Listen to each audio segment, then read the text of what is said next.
Friends, आप सभी का स्वागत है एक बार फिर से हमारे इस YouTube प्लेटफॉर्म पे। और पब्लिक एडमिनिस्ट्रेशन का सीरीज को कंटिन्यू करते हुए आज एक और लेक्चर आ रहा है इसमें पहला टॉपिक से। और टॉपिक का नाम है सिग्निफिकेंस ऑफ पब्लिक एडमिनिस्ट्रेशन, मतलब लोक प्रशासन का महत्व। लेकिन इस टॉपिक से जाने से पहले मैं कुछ चीज़ें आप लोगों को बता देना चाहता हूँ कि अभी तक हमने जो देखा है एक बार 5 मिनट में क्विकली रिकेप कर लेते हैं कि हमने अभी तक क्या क्या देखा है बेसिक से। ठीक है, तो मैंने आपको क्या बताया था सबसे पहले कि 100 ईयर्स हो गया है ना, अगर हम पब्लिक एडमिनिस्ट्रेशन को 100 साल से भी ज़्यादा है। पब्लिक एडमिनिस्ट्रेशन को अगर आप एज ए सब्जेक्ट डिसिप्लिन की तरफ देखना चाहोगे तो उस एंगल से अगर आप सोचोगे एज ए डिसिप्लिन तो 100 ईयर्स से भी ज़्यादा है। और आप अगर देखना चाहोगे कि ह्यूमन सिविलाइजेशन के अकॉर्डिंग, ठीक है, मानव सभ्यता के अकॉर्डिंग, तो जितना पुराना मानव सभ्यता है, सभ्यता का मतलब क्या हुआ, जब से मानव एक सुचारू रूप से संगठित रूप से रहना शुरू किया तब से पब्लिक एडमिनिस्ट्रेशन को मतलब जन्म हुआ, या तो उस टाइम से इसका इफेक्ट देखने को मिलता है। ये बताया था आपको। फिर आपको बताया था कि एंशियंट टाइम, मिडाइवल टाइम और मॉडर्न टाइम में जो एडमिनिस्ट्रेटर हुआ करता था, एडमिनिस्ट्रेशन, वो काफ़ी डिफरेंट था। उसके डिफरेंट के साथ साथ उसका लिमिटेड स्कोप था। ठीक है, आज के जो मॉडर्न स्टेट है, मॉडर्न स्टेट में कॉन्सेप्ट आता है हमारा कल्याणकारी राज, right, welfare state. Welfare state, welfare state का उस टाइम पे हमारा कुछ भी कॉन्सेप्ट नहीं हुआ करता था। और स्कोप जो है ना, एंशियंट से ज़्यादा मिडिवल टाइम में उसका स्कोप बढ़ा और मिडिवल टाइम से मॉडर्न में स्कोप बढ़ा। ये सब हमने देखा था। उसके साथ साथ जो एंशियंट टाइम पे या तो modern I mean medieval medieval time पे हुआ करता था एडमिनिस्ट्रेटर, वो जब वहाँ का जो रूल करता था रूलर, ठीक है, उसके विवेक के हिसाब से चुना जाता था। ठीक है, वहाँ पे कोई मेरिट बेस है ना, सर्वेंट का, सिविल सर्वेंट का जो प्रशासन होता था उसका मेरिट बेस पे सिलेक्शन नहीं होता था। और उस टाइम का जो मेन पर्पस हुआ करता था पब्लिक एडमिनिस्ट्रेशन का या तो एडमिनिस्ट्रेटर का, वो काम होता था एक तो लॉ एंड ऑर्डर मेंटेन करना। ठीक है, लॉ एंड ऑर्डर मेंटेन करना। और दूसरा होता था मेन काम रेवेन्यू कलेक्ट करना। ठीक है, रेवेन्यू कलेक्शन का। और तीसरा जो काम, और आज के डेट में जो इम्पोर्टेंट है वो वेलफेयर जो था स्टेट, जिसकी मैं बात कर रहा था, वेलफेयर स्टेट है ना, वेलफेयर स्टेट, कल्याणकारी राज, वो हमारा उस टाइम पे स्कोप में ही नहीं था। इतना हमने देखा था। उसके बाद क्या क्या देखा था, डेफिनेशन देखा था कुछ, डेफिनेशन ऑफ किसका, एडमिनिस्ट्रेशन का, कि एडमिनिस्ट्रेशन होता क्या है, राइट, और कौन कौन से वेरियस डेफिनेशन देखा था विथ वेरियस वेरियस स्कॉलर। फिर हमने डेफिनेशन किसका देखा था, पब्लिक एडमिनिस्ट्रेशन का, with various scholar, different different scholars का भी हमने देखा था, राइट। इतना देखने के बाद एक सेकंड इरेज करते हैं।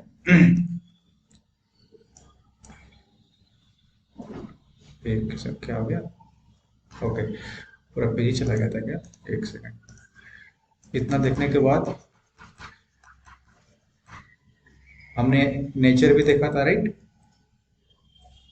एक सेकेंड, ओके, हाँ, नेचर देखा था, राइट, नेचर, नेचर देखा। फिर हमने साइंस देखा, राइट। साइंस में दो भाग था। एक में हमने क्या देखा था, ब्रॉडर व्यू, याद आ रहा है, ब्रॉडर व्यू, एक नैरो व्यू। ब्रॉडर व्यू में क्या बोला गया था कि आपका जितना जी गवर्नमेंट का तीनों ऑर्गन्स होते हैं, लेजिस्लेटिव, एग्जीक्यूटिव, जुडिशरी पार्ट होता है। और नैरो व्यू में क्या बोला था कि सिर्फ और सिर्फ एग्जीक्यूटिव पार्ट ही उसका गवर्नमेंट मतलब एडमिनिस्ट्रेटर का पार्ट है।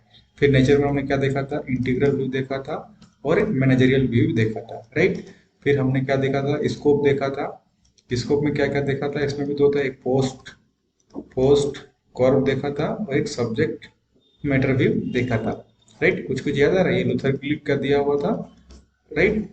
और यहाँ पे बोला गया था कि सब्जेक्ट मैटर व्यू में एक पर्टिकुलर किसी भी सब्जेक्ट में जिस डिपार्टमेंट को से रिलेटेड है उस पर आपका मास्टरी होना चाहिए, राइट, स्पेशलाइज होना चाहिए, सब्जेक्ट से रिलेटेड है। ये सब हमने चीज़ें डिस्कस किया था। अब हम यहाँ से अब अपना काम आगे बढ़ाते हैं। आगे बढ़ाते हुए अब नेक्स्ट टॉपिक की तरफ जाते हैं। अगर आपको वीडियो मतलब अभी समझ में नहीं आ रहा होगा तो पिछला वीडियो देख लीजिएगा, समझ में आ जाएगा, ठीक है। और वीडियो पसंद अगर आ रहा होगा दोस्तों तो लाइक करना ना भूले, ठीक है, वीडियो को लाइक कर दीजिएगा। और चैनल को सब्सक्राइब कर लीजिएगा, राइट।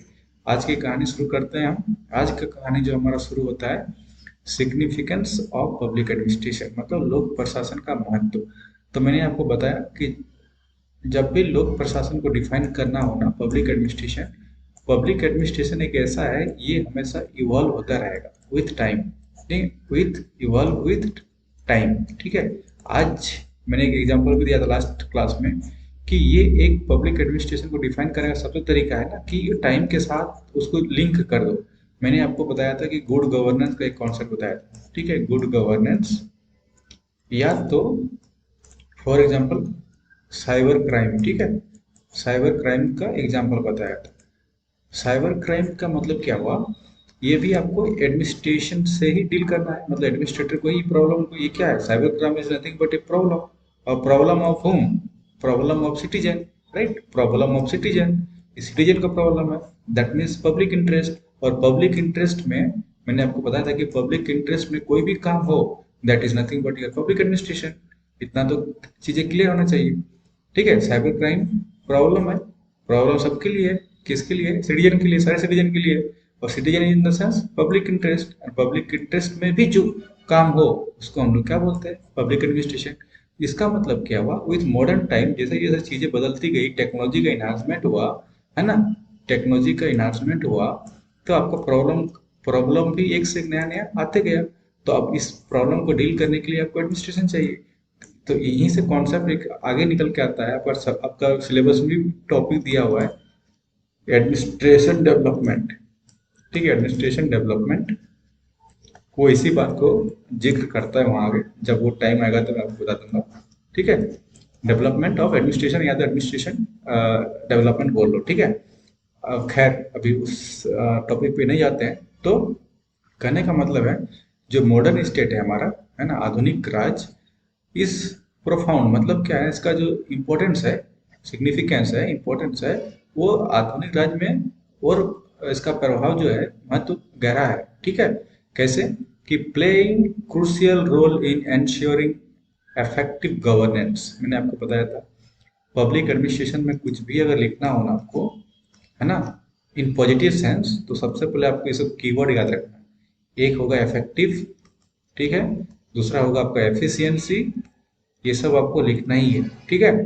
तो कह रहा है कि playing crucial role in ensuring effective governance, मतलब प्रभावशाली शासन देने के लिए, एफिशिएंट सर्विस डिलीवरी, ठीक है, एफिशिएंट मतलब क्या, आपका कुशल सेवा वितरण, पब्लिक सॉरी पॉलिसी इम्प्लीमेंटेशन, मतलब आपका नीति का कार्यान्वयन करना, एंड सोसाइटल डेवलपमेंट, मतलब सामाजिक विकास के लिए इम्पोर्टेंस है, महत्वपूर्ण है कौन, पब्लिक एडमिनिस्ट्रेशन।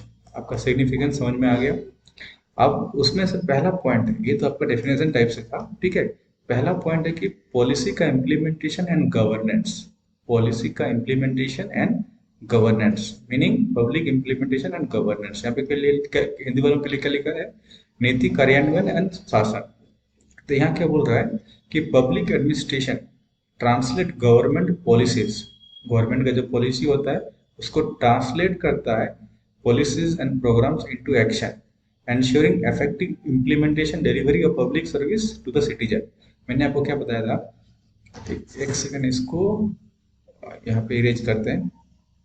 मैंने आपको एक कॉन्सेप्ट बताया था, होप आपको वो याद होगा, ठीक है। वो क्या बताया था आपको कि जो पब्लिक, एक सेकंड,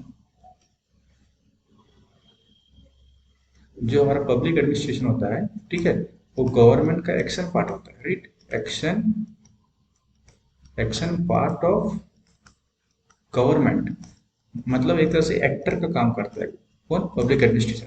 तो वही चीज यहाँ तो बोला गया है कि ये क्या करता है कि जो गवर्नमेंट का पॉलिसीज है, प्रोग्राम है, उसको एक्शन में ट्रांसलेट करता है, मतलब कन्वर्ट करता है, ठीक है। जो मान के चलो प्लान है, ठीक है, प्लान या पॉलिसीज बोल लो गवर्नमेंट का, वो जनता तक, सिटीजन तक लेके जाता है कौन, पब्लिक एडमिनिस्ट्रेशन। और ये क्या इंश्योर करता है, इफेक्टिव इम्प्लीमेंटेशन, मतलब यहाँ पे कोई, है ना, डिले वगैरह ना हो, करप्शन वगैरह ना हो, तो उसको इंश्योर करता है and to the citizens, right. Implementation भी करना है और इफेक्टिव डिलीवरी भी करना है, तो ये इसका काम है। एग्जाम्पल के यहाँ पे दे के रखा हूँ, ठीक है, अगर इसका एग्जांपल कोट करना हो कि पब्लिक इम्प्लीमेंटेशन और गवर्नेंस में, तो मनरेगा का एग्जांपल ले लो। तो एम्प्लॉयमेंट जो अपॉर्चुनिटी है, मनरेगा क्या है? मनरेगा गवर्नमेंट स्कीम है, महात्मा गांधी नेशनल रूरल, है ना, एम्प्लॉयमेंट गारंटी एक्ट 2005। तो वहां से क्या गया था कि आपका रूरल हाउस होल्ड को ये किया जाता है, क्या किया जाता है, एक 100 डेज का दिया जाता है एम्प्लॉयमेंट गारंटी। ठीक है, तो इसमें पब्लिक एडमिनिस्ट्रेशन क्या हो गया, सेंटर का भी आ गया रोल, क्योंकि सेंट्रली स्कीम स्पॉन्सर स्कीम है सेंट्रल का, तो सेंटर का एडमिनिस्ट्रेटर रहेगा, स्टेट का रहेगा, प्लस लोकल जो आपका अथॉरिटी है उसके द्वारा। ठीक है, और इसका फाइनली इम्प्लीमेंटेशन होता है। ठीक है, तो यहाँ पे जो रोल हो गया आपको किसका, एडमिनिस्ट्रेशन का, एलोकेटिंग फंड। आप किसी को रोजगार दोगे तो उसका फंड चाहिए ना, किसी को भत्ता कैसे दोगे, वेतन कैसे दोगे, फंड चाहिए। देन ट्रांसपेरेंसी, ठीक है, उसके बाद पेमेंट टू द क्या है ये, बेनिफिशरीज। ठीक है, वो ट्रांसपेरेंसी भी होना चाहिए कि कहीं लूपहोल ना हो इस प्रक्रिया में, और पेमेंट भी देना है। तो सारा का सारा काम पॉलिसी इम्प्लीमेंटेशन और गवर्नेंस, गवर्नेंस का भी काम आ गया। ठीक है, और पॉलिसी का, मनरेगा का इम्प्लीमेंटेशन धरातल में इम्प्लीमेंट भी हो गया, वही लिखा हुआ है यहाँ पे। ठीक है, उसके बाद चलते हैं। हम्म, अब सेकंड वाला में क्या है कि पब्लिक सर्विस डिलीवरी, क्या लिखा है, public service delivery, citizen welfare. ठीक है, सार्वजनिक सेवा का वितरण और नागरिक कल्याण। तो ये इसका सिग्निफिकेंस क्या होगा इसमें, कि कह रहा है कि public administration is responsible for delivery essential services such as health care, education, sanitation, infrastructure development to improve quality of life. जितना भी हमारा पब्लिक सर्विस है ना, पब्लिक सर्विस जितना भी हमारा डिलीवरी है, पब्लिक सर्विस डिलीवरी। ठीक है, यहाँ तक कि आप इसके साथ साथ जो एग्जांपल है, आप पीडीएस को भी ले सकते हो, राइट, पीडीएस भी इसमें आ जाएगा, राइट, पब्लिक डिस्ट्रीब्यूटिव सिस्टम, ये भी आ जाएगा। क्या आ जाएगा इसमें, पीडीएस के साथ साथ आपका जो बेसिक सर्विस डिलीवरी है, किसके लिए, सिटीजन के लिए, राइट, सिटीजन के लिए, वो भी आ जाएगा। कैसे कि आपका हेल्थ केयर है, एजुकेशन है, सैनिटेशन है, इंफ्रास्ट्रक्चर डेवलपमेंट है ना, नागरिक के जीवन की गुणवत्ता के सुधार, स्वास्थ्य देखभाल, शिक्षा, स्वस्थ बुनियादी ढांचे विकास, ना, राष्ट्रीय स्वास्थ्य मिशन एग्जाम्पल के यहाँ पे लेके रखा है कि नेशनल हेल्थ मिशन। ठीक है, और पब्लिक एडमिनिस्ट्रेशन का क्या काम है, इम्प्लीमेंट ऑफ प्रोग्राम। ठीक है, राष्ट्रीय स्वच्छ मिशन के हिसाब से जो इसका पर्पस था कि, है ना, सुलभ और सस्ती स्वस्थ स्वस्थ प्रोवाइड करना, इस स्कीम का मीनिंग था। तो आप देख सकते हैं पब्लिक एडमिनिस्ट्रेशन का role as part of significance हम क्या क्या देख सकते हैं, राइट। एक सेकेंड, हाँ, ठीक है, पहले क्या देखा, सिग्निफिकेंस ऑफ पीए, पहले देखा कि पॉलिसी इम्प्लीमेंटेशन एंड गवर्नेंस। उसके साथ अभी क्या देखा, उसके साथ देखा कि पब्लिक सर्विस डिलीवरी, है ना, एंड सिटीजन वेलफेयर, ये देख लिया। अब हम चलते हैं नेक्स्ट पेज की तरफ। ओके, नेक्स्ट पेज में भी इसी तरह से कुछ है, क्या है, एक इसको थोड़ा सा और बड़ा कर लेते हैं।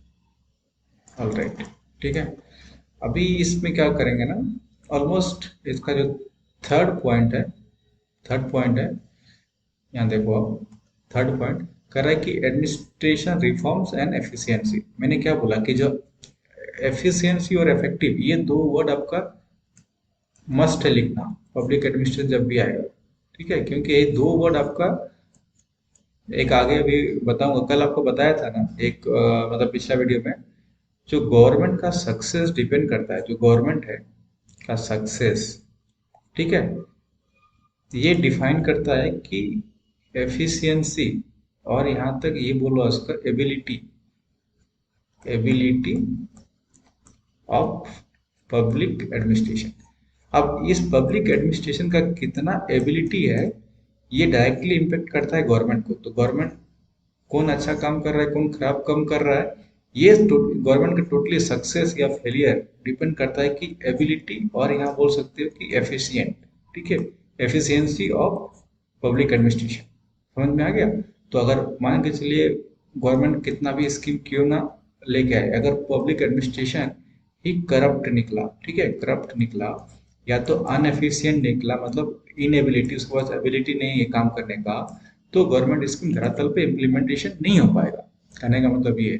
तो यहाँ पे इसीलिए बोल रहा है कि एडमिनिस्ट्रेशन रिफॉर्म्स एंड एफिशिएंसी, ठीक है, public administration does reforms, reforms होता ही है, ठीक है, रिफॉर्म्स।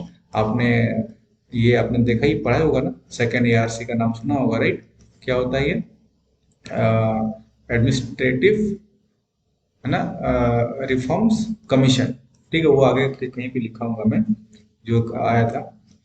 तो क्या करता है कि does reforms and enhancing efficiency, transparency and accountability, ये आपका जैसे कि गुड गवर्नेंस का फीचर्स है ना, कुछ कुछ इसमें इम्प्लीमेंट कर दिया है कि एडमिनिस्ट्रेशन को रिफॉर्म्स करने की जरूरत है ना। जैसे कि मैं बताया ना, टाइम के साथ आपका साइबर क्राइम वाला एग्जांपल दिया कि वहाँ पे आपको इनहांस एफिशिएंसी, अगर साइबर क्राइम वाला अगर कैसे काम करता है कि नहीं काम करता है, राइट, उसके लिए क्या टेक्नोलॉजी इनेबल्ड करना है, कैसे सीखना है, तो आपको वहाँ पे एफिशिएंसी दिखाने की जरूरत है। And that too you have to enhance your skill, means अगर नहीं है तो उसको इनहांस करें, अपने आप को लेके जाओ, ठीक है, एक एक नेक्स्ट लेवल पे। उसी का बात किया जा रहा है एग्जाम्पल में, डिजिटल इंडिया प्रोग्राम, ठीक है, उसको आधार बायोमेट्रिक के साथ जोड़ा गया, ठीक है, और टेक्नोलॉजी जहाँ से इनेबल्ड हो गया, इसका मतलब क्या हो गया, ई गवर्नेंस हो गया, आईटी इनेबल्ड, राइट। तो ये आपका रिफॉर्म्स के अंतर्गत ही आ गया। और एफिशिएंसी के साथ डिजिटल इंडिया प्रोग्राम किस लिए फेमस हो गया, क्योंकि आपका आधार के साथ बायोमेट्रिक का लिंक हो गया, एक आपका गवर्नेंस मतलब गुड गवर्नेंस का भी फीचर हो गया, ई गवर्नेंस का भी फीचर हो गया, तो आपका यहाँ से स्किल्स मतलब एफिशिएंट बढ़ गया आपका, और टेक्नोलॉजी बेस्ड हो गया तो ट्रांसपेरेंसी भी आ गया, राइट। वही चीज हिंदी में लिखा गया है कि लोक प्रशासन शासन में सुधार और कार्य कुशलता, पारदर्शिता और जवाबदेही को बढ़ाता है। डिजिटल इंडिया कार्यक्रम, आधार बायोमेट्रिक पहचान, e governance, IT enable, right, इतना लिखा था मैंने, और कुछ नहीं लिखा है इसमें। आगे चलते हैं, आगे आगे, एक सेकेंड, क्विकली इसको हटा। अब नेक्स्ट जो चौथा पॉइंट है, मैं 3 पॉइंट देख लिया किसका, सिग्निफिकेंट का। फोर्थ देखते हैं कि ensure rule of law and accountability. Obviously rule of law, मैंने आपको कितना बार ये वर्ड बताया हो। रूल ऑफ लॉ को अगर एक लाइन में अगर डिफाइन करना हो ना, तो लिमिटेड गवर्नमेंट, क्या होता है, लिमिटेड गवर्नमेंट, मतलब गवर्नमेंट का पावर को लिमिट कर देना, ठीक है। एंश्योर करो कि रूल ऑफ लॉ हो, ठीक है, कानून का नियम हो, ठीक है, और हर इंडिविजुअल, हर एक एक व्यक्ति कानून के सामने, everyone is equality before law, आपने पढ़ाई होगा, right, everybody should be treated equality before law and same time accountability, मतलब कानून का शासन और जवाबदेही को सुनिश्चित करना किसका काम है, पब्लिक एडमिनिस्ट्रेशन का, आईएएस का, ठीक है, आईपीएस का। अगर नीचे लेवल पे आ जाओ तो आपका सीओ वीडियो जितना भी होता है, इन लोगों का काम तो इवेंचुअली कुछ डिफरेंट होता है, बट जब लॉ एंड ऑर्डर की सिचुएशन आती है तो आदेश इन लोगों को भी चलता है, ठीक है, वो हम लोग पुलिस स्टेशन थाना लेवल तक भी जाता है, राइट। तो कहीं ना कहीं एडमिनिस्ट्रेशन का डायरेक्टली और इनडायरेक्टली इम्पैक्ट रहता है कि इसमें एंश्योर करता है कि लॉ एंड ऑर्डर और अकाउंटेबिलिटी को मेंटेन करना। और वही चीज लिखा हुआ है क्या कि पब्लिक एडमिनिस्ट्रेशन, ठीक है, affords the rule of law accountability through enforcement of rules and regulation, right. जो हमारा संविधान में कानून है, रूल्स है, रूल्स एंड रेगुलेशन को इन्फोर्स करता है, और इसके थ्रू आपका क्या करता है, जो रूल ऑफ लॉ है, ऐसा नहीं है कि भाई आपके पास पावर है आईएएस आईपीएस सीओ वीडियो, यहाँ तक कि आपका डिप्टी वाईएसपी, राइट, जो भी है, तो पावर है, तो आप रूल ऑफ लॉ के नाम पे कुछ भी इम्प्लीमेंट करो और पब्लिक पे थोपा जाए, ऐसा भी ना हो। एंश्योर करो कि affords the rule of law accountability through enforcement of rules and regulation which is already defined, ठीक है, ओके। वही चीज हिंदी में लिखा हूँ कि नियमों और विनियमों के प्रवर्तन के माध्यम से जवाबदेही को तय करना। एग्जाम्पल जैसे कि सेंट्रल विजिलेंस कमीशन क्या करता है, ये एंटी करप्शन पे आपका निगरानी रखता है with government department ensuring transparency and accountability, right. केंद्रीय सतर्कता आयोग जो है सरकारी विभाग के साथ भ्रष्टाचारी विरोधी पारदर्शिता और जवाबदेही सुनिश्चित करता है, ठीक है। पांचवा में मतलब क्या काम होता है पब्लिक एडमिनिस्ट्रेटर का, ठीक है, पब्लिक एडमिनिस्ट्रेशन का disaster management and crisis response. अगर कुछ आपदा आ जाए, ठीक है, और या तो आपातकालीन सिचुएशन बन जाए, उस स्थिति में क्या करता है, उसको mitigate risk and protect citizen during crisis, मतलब जोखिम कम करना और नागरिकों की रक्षा करना, ये सब किसके अंदर आ जाता है? सिग्निफिकेंस ऑफ पब्लिक एडमिनिस्ट्रेशन, मतलब महत्व क्या होता है पब्लिक एडमिनिस्ट्रेशन जब आप बनोगे तो आपको क्या क्या करना होता है, यहाँ से आप देख के जाओ। ठीक है, आप चलते हैं नेक्स्ट पेज पे। नेक्स्ट पेज पे ये लास्ट पॉइंट है सिग्निफिकेंस ऑफ पब्लिक एडमिनिस्ट्रेशन का। 6 पॉइंट ये बोलता है कि इकोनॉमिक डेवलपमेंट, ठीक है, एंड पब्लिक फाइनेंस। बजट वाला आप कॉन्सेप्ट यूज करते हो जहाँ पे पब्लिक फाइनेंस आ जाता है ना, तो आप बजट वाला सोच सकते हो, वही होता है पब्लिक फाइनेंस का मतलब। इन जनरल मोटा मोटा शब्द में ये बोल दूं तो development, economic development and public finance. Public finance मतलब बजट वाला कॉन्सेप्ट। आर्थिक विकास और क्या लिखा है हिंदी में, कट गया क्या? पब्लिक मतलब सार्वजनिक वित्त, फाइनेंस मतलब वित्त। ओके, सिग्निफिकेंस का मतलब क्या होता है यहाँ पे भी? Public administration does through effective, effective आ गया वर्ड, मैं आपको क्या बोला कि इफिशियंसी, ठीक है, इफिशियंसी एंड इफेक्टिव, ये दो वर्ड आपको ऑलमोस्ट हर जगह पे आपको यूज करना है, ठीक है, in terms of public administration. Public administration does through effective physical management, physical management, ठीक है, resource allocation and investment in infrastructure. ठीक है, ये कह रहा है कि पब्लिक एडमिनिस्ट्रेशन का जो इम्पोर्टेंस है आपका, जो फिजिकल मैनेजमेंट है, फिजिकल मतलब जो राजकोषीय मतलब मैनेजमेंट है, उससे रिलेटेड रिसोर्स का एलोकेशन और इंफ्रास्ट्रक्चर डेवलपमेंट में इन्वेस्टमेंट करना है। एग्जाम्पल कि जो इंडियन बजट में होता है कि हमको एलोकेशन फंड्स को करना होता है, राइट, डिफरेंट डिफरेंट हमको सेगमेंट में करना होता है, डिफरेंट डिफरेंट सेगमेंट, सेगमेंट बोले तो डिफरेंट डिफरेंट आपका ये बोल लो डिपार्टमेंट में, ठीक है, डिपार्टमेंट में या तो सेक्टर बोल लो, जो भी है। मान लो आपको हेल्थ केयर में कितना बजट का एलोकेशन करना है, एजुकेशन में कितना करना है ना, सोशल वेलफेयर में कितना करना है, राइट, और आपका डेवलपमेंट प्रोजेक्ट में कितना बजट का एलोकेशन करना है। तो वही बोल रहा है कि अगर allocation funds for development project, social welfare, promote inclusive growth and development, right, inclusive growth and development, ये सब आपका किसका काम होता है? पब्लिक एडमिनिस्ट्रेशन का ही काम होता है, and that too comes under economic development and public finance. ठीक है, एक बार रिकॉल कर लेते हैं क्या क्या हमने पढ़ा अभी तक। एक सेकंड, यहाँ से हमने शुरू किया, यहाँ से शुरू किया, ठीक है, इसको रहने दो, कोई दिक्कत नहीं है, टाइम ज़्यादा हो जाएगा। सबसे पहले सिग्निफिकेंस शुरू किया। सिग्निफिकेंस मैंने आपको क्या बताया कि मॉडर्न स्टेट में आपका the role and significance of public administration, एक उसका दायरा स्कोप काफी बढ़ जाता है। Effective governance, efficient service delivery, policy implementation and societal development, ये बताया आपको। फिर मैंने आपको क्या बताया, एक सेकंड यार, ठीक है, उसके बाद क्या उसमें बताया कि पॉलिसी इंप्लीमेंटेशन एंड गवर्नेंस में कि पब्लिक एडमिनिस्ट्रेशन का काम क्या होता है, क्या ट्रांसलेट करता है कि government policies and programs into action ground में उसको ट्रांसलेट करता है। That's why they are called the real part of or real action part of the government, right, ensuring effective implementation and delivery of public services to the citizens। Example MNREGA का मैंने बता दिया आपको, right. अब हम public service delivery वाला में भी सेम कॉन्सेप्ट था, ठीक है, ये वाला अब यहाँ पे भी public service delivery and citizen welfare, public administration is responsible for delivery essential services such as healthcare, education, sanitation, infrastructure development। Example में आपका द नेशनल हेल्थ मिशन के बारे में आपको बता दिया। अब हमने नेक्स्ट में,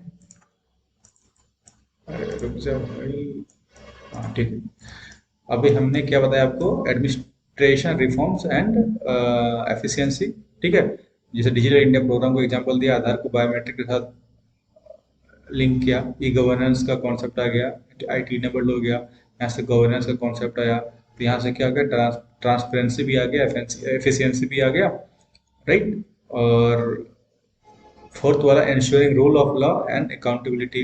रूल ऑफ लॉ मतलब बताया आपको कि लिमिटेड गवर्नमेंट पावर को लिमिट करना, ठीक है, तो पब्लिक एडमिनिस्ट्रेशन क्या करता है, to enforce the rule of law, मतलब कानून के शासन को कायम रखना, राइट।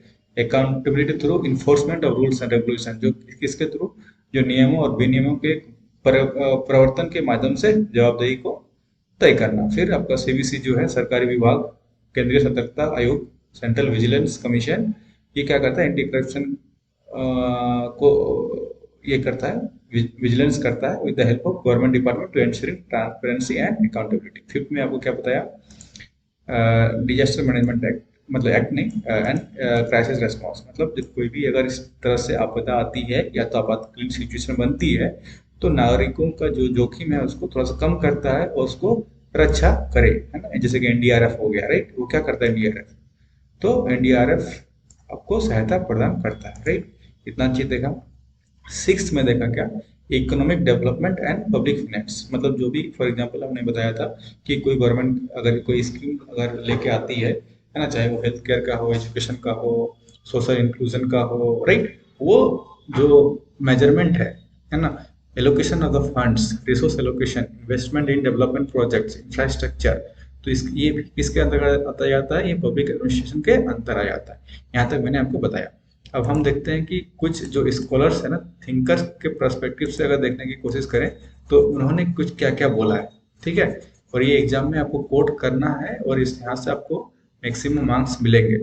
तो अगर सिग्निफिकेंस देखें ना, सिग्निफिकेंस, तो अगर हम देखें, एक सेकेंड, काफी अच्छी अच्छी बातों लोगों ने बोला है यहाँ पे। यहाँ पे देखो, थिंकर्स का पर्सपेक्टिव से, राइट, एक थिंकर्स ये बोलते हैं, एक थिंकर्स ये बोलते हैं कि public administration is essential segment of modern society, ठीक है। अच्छा, थिंकर्स जाने से पहले नीचे अभी आ जाना, ठीक है। अभी यहाँ पे थिंकर्स के बारे में शेयर करेंगे, अभी कुछ ऐसे पॉइंट में लिख के रखा हूँ, ठीक है। ये भी आपको इंपॉर्टेंट है, क्या है कि public administration is the essential segment of modern society, public administration आधुनिक समाज के लिए आवश्यक खंड है।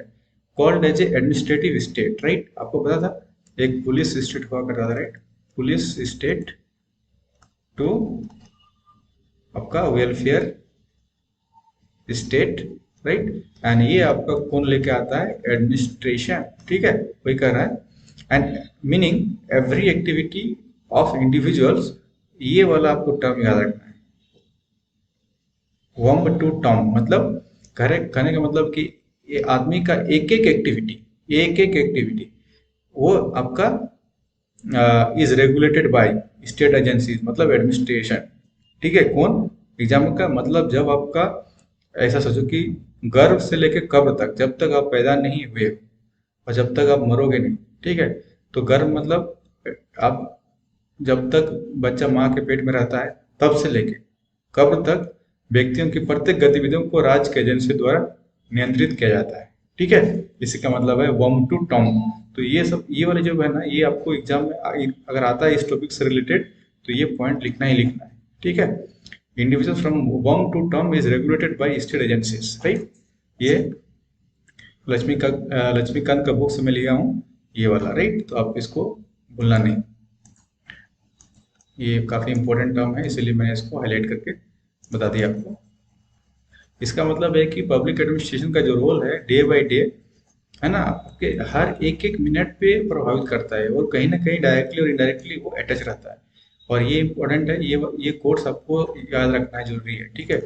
ये W.N. डनहम बोलते हैं कि इफ आवर सिविलाइजेशन फेल्स, ठीक है, अगर मेरा सभ्यता खत्म होती है ना, इफ आवर सिविलाइजेशन फेल्स, मतलब फेल्स मतलब आपका एक तरह से ये बोल लो कि ये हो जाता है, फेल होता है, it will be mainly because of breakdown of administration.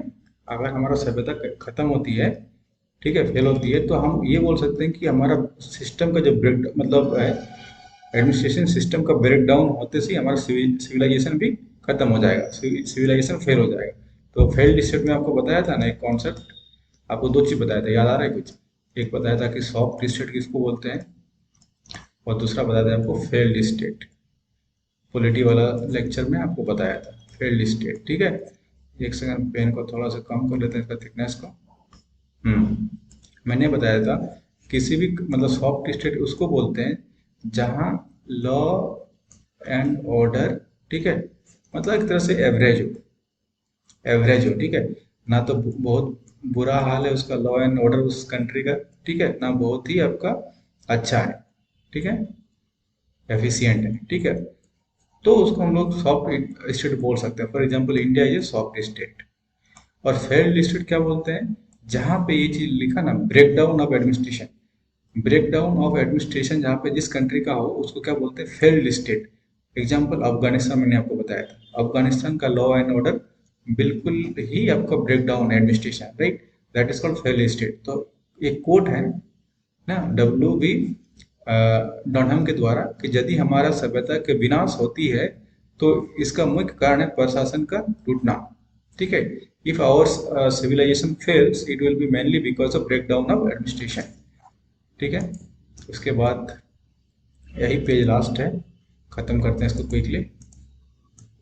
उसके बाद हम नेक्स्ट जब लाएंगे वीडियो तो यहाँ से आगे देखेंगे। यहाँ पे क्या बोलता है ये देखना, ये कहता है कि जो हमारा निग्रो साहब है, राइट, फ्लेक्स ए निग्रो, करे कि the real core of administration is the basic service which is perform for the public. मतलब बेसिक चीज कोई भी है पब्लिक इंटरेस्ट में, उसी को कह रहा है कि प्रशासन का वास्तविक मूल वह बुनियादी सेवा है जो जनता के लिए की जाती है, राइट, वही चीज लिखा गया है। वाल्डो साहब क्या कहते हैं कि public administration is a part of the cultural complex and it is not only acted upon but also acts it is acts it indeed a great creative force with men's welfare as its deal।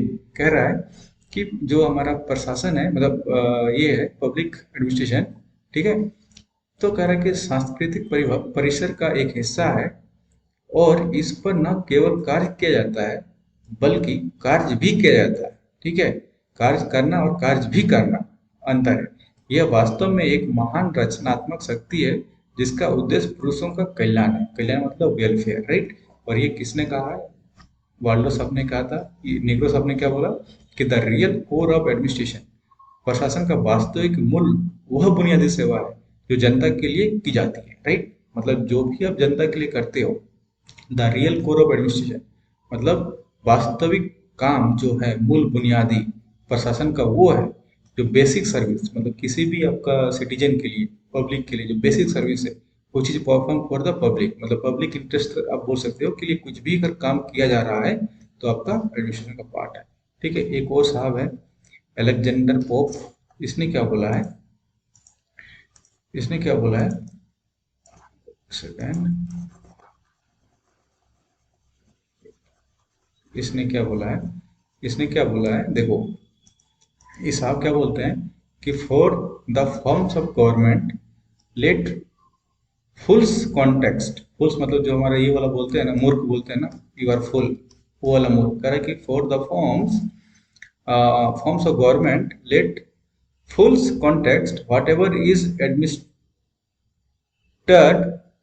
ठीक है, best is the best. मतलब कहने का मतलब सरकार के स्वरूपों के लिए मूर्खों को चुनाव लड़ने दीजिए, जो भी सबसे अच्छा, ठीक है, प्रशासित किया जाता है वो सबसे अच्छा है। ठीक है, कहने का मतलब है कि इनका कहने का मतलब कि कोई भी अगर इलेक्ट करके आता है ना, चाहे वो मूर्ख ही क्यों ना हो, अगर जनता उसको चुनती है, ठीक है, तो he is the best.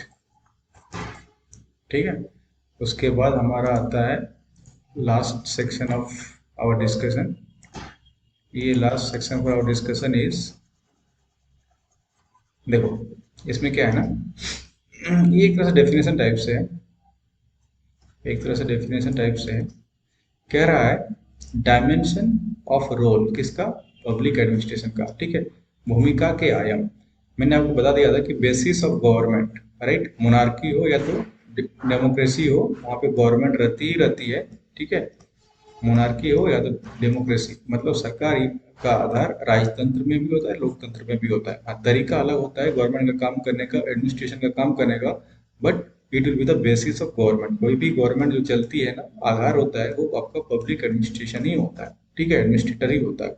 Now instrument of executing law policies program, ठीक है, जो भी आपका पॉलिसीज है, प्रोग्राम है, उसको एक्शन पे लेके आना। ठीक है, वही है national integration, social change, economic development, ये भी किसका काम है।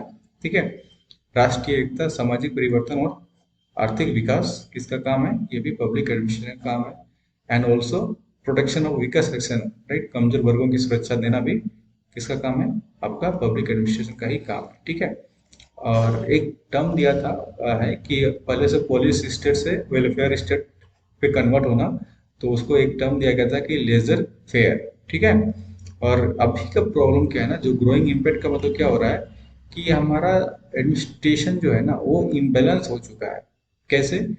एग्जाम्पल, आपका एक्सपेक्टेशन आपका पब्लिक एडमिनिस्ट्रेशन से हमारा अभी बहुत ज़्यादा है, ठीक है, और उनका काम करने का तरीका जो है, मतलब एक तरह से उसका परफॉर्मेंस है, रेस्पॉन्स जो देता है ना, वो दोनों में डिफरेंस है, मतलब इम्बैलेंस है। मतलब हम जिस स्पीड से चाहते हैं रेस्पॉन्स पब्लिक एडमिनिस्ट्रेशन से, ठीक है, फॉर एग्जाम्पल आपने कुछ केस या फाइल किया, मतलब एफआईआर फाइल डाला, कुछ भी डाला, या तो कुछ भी काम के लिए एप्लीकेशन किसी भी डिपार्टमेंट में दिया, ठीक है, आपको आपका जो एक एक्सपेक्टेड टाइम है ना, उससे कहीं ज़्यादा उस काम को कराने में लग जाता है।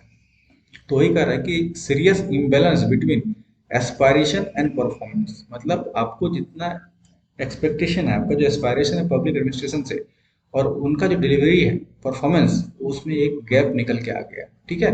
वो गैप मतलब सीरियस इनबैलेंस है, एक बैलेंस में होना चाहिए, ठीक है, कि मान के चलिए कोई काम मेरा एक्सपेक्टेशन है कि मेरा एक दिन में होना चाहिए या तो 2 दिन में होना चाहिए, हाँ थोड़ा सा आप डिले कर सकते हो, तो that is not called a serious है ना imbalance. But generally in modern society, in terms of खासकर Indian country, India as a country, it's a matter of serious problem, right? It's a serious imbalance between aspiration and performance, and it leads a clear gap, right? Clear gap, इस gap में expectation aspiration में, और यहीं से आपका next concept उभर के आता है। इस गैप को अगर दूर करना है तो हमारा एडमिनिस्ट्रेशन को, है ना, आपको क्या करना पड़ेगा, एजुकेट करना पड़ेगा, मतलब उसको ट्रेनिंग देना पड़ेगा, ट्रेनिंग मतलब उसका डेवलपमेंट करना पड़ेगा, राइट।